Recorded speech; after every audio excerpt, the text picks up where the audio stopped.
میرے امام نے خطبہ دیا، میرے امام نے اپنے رفقا کو بلایا، فرمایا دیکھو یہ یزیدی میرے خون کے پیاسے ہیں۔ اللہ کی حمد و ثنا بیان کی، مصطفیٰ کریم کی ذات پہ درود و سلام پڑھا، پھر کہا دیکھو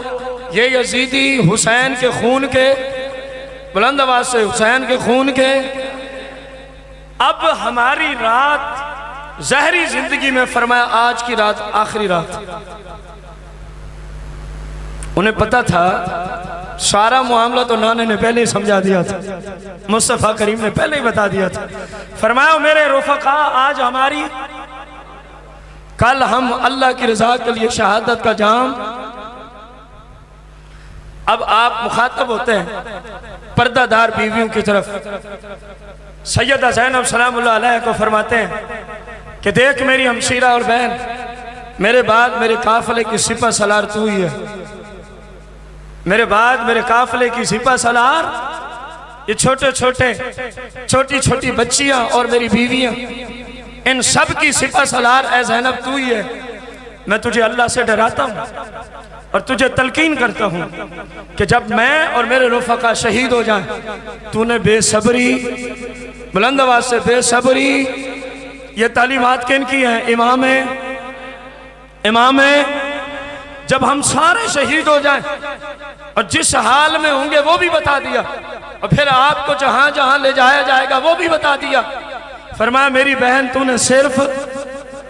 اللہ کی رضا پہ راضی رہتے ہوئے کیا کرنا ہے؟ اب امام حسین اپنے نوجوان سپاہیوں کی طرف پلٹتے ہیں،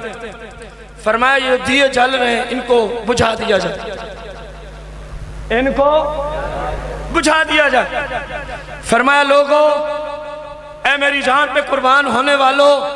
اپنے رب کو راضی کرنے والوں، یہ میرے خون کے پیاسے ہیں، میں تمہیں اجازت دیتا ہوں، تم جہاں جانا چاہتے ہو، میں نے دیے بھی بجھا دیے ہیں، کسی کے ذہن میں یہ نہ ہے کہ فلاں دیکھ رہا ہے میں جا رہا ہوں۔ امام پاک کتنی عظیم سیرت کے مالک ہے، فرمایا جو جہاں جانا چاہتا ہے چلا جائے، کیونکہ یہ صرف میرے خون کے،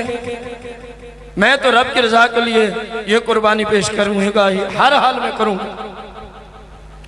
حتیٰ کہ آپ نے فرمایا اکیلا نہیں، تو جس کو لے جانا چاہتا ہے فرمایا اس کو ہاتھ پکڑ کے لے جا سکتے ہو۔ اب آگے جواب، آپ بھی بیٹھے ہیں، ان کا جواب بھی سنیں۔ انہوں نے کہا حضور یہ تو ہو ہی نہیں سکتا، ہم تو آپ کے قدموں پہ اپنی جانوں کو نثار کرنے کے لیے آئے ہیں کربلا، ہم بغیر شہادت کے آپ کو یہاں اکیلا چھوڑ کے واپس ہیں، اللہ کی رضا کے لیے ہم اپنی جانوں کا نذرانہ آپ کے قدموں پہ قربان ہیں۔ ہم کتنا شریعت پہ عمل کر رہے ہیں رب کی رضا کے لیے؟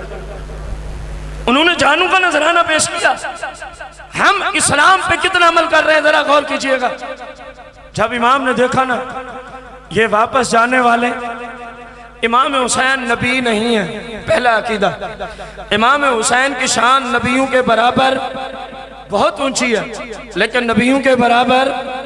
نہ نبی ہیں نہ نبیوں کے، کیونکہ آپ صحابی اور اہل بیت کے فرد ہیں، امام حسین سرکار کے صحابی اور اہل بیت میں شامل ہیں، لہذا کوئی غیر نبی نبی کے برابر ہو سکتا۔ اب ذرا سنیے گا، جب امام نے دیکھا یہ جانے والے، امام نے فرمایا نگاہیں اٹھاؤ،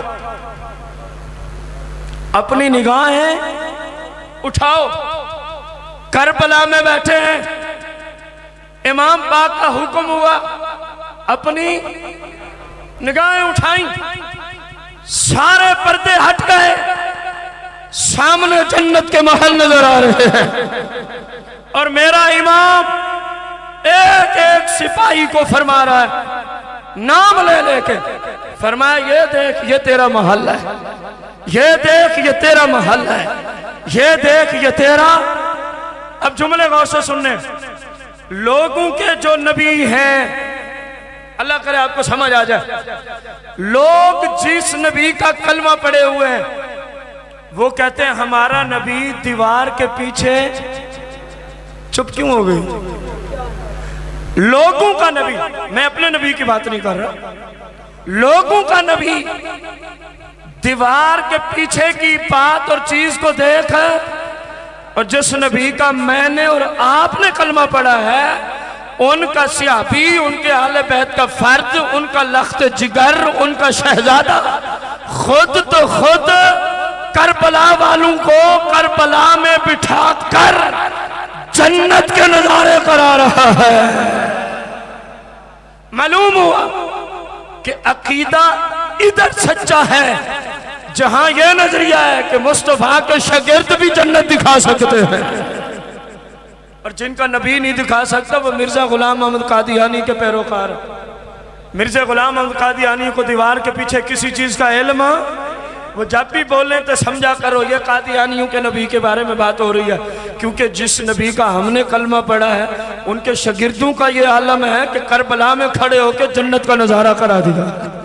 اور آپ نے خطبہ ختم فرمایا آج کی رات رب کی عبادت کثرت سے کر لو۔ آخری رات ساری رات نوافل، تلاوت کلام مجید، تسبیح و تحلیل میں امام پاک آپ کے تمام رفقا نے گزار دی۔ حالانکہ بتایا جا چکا ہے کل تم سب نے کیا ہو جانا ہے، کل تم سب نے کیا ہو جانا ہے۔ ذرا اپنے حال پہ غور کیجئے گا، جن کو کل موت سامنے دکھا دی گئی